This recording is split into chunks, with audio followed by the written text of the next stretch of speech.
વિજ્ઞાનનો પ્રથમ વ્યાપક અને સમાન સિદ્ધાંત વિકસાવ્યો.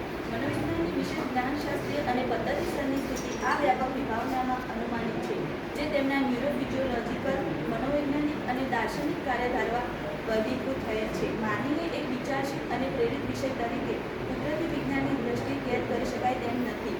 મનોવિજ્ઞાનને વિશેષ શ્રેણીઓ અને સ્વાયત્ત જ્ઞાનશાસ્ત્રીય સિદ્ધાંતોની જરૂર છે.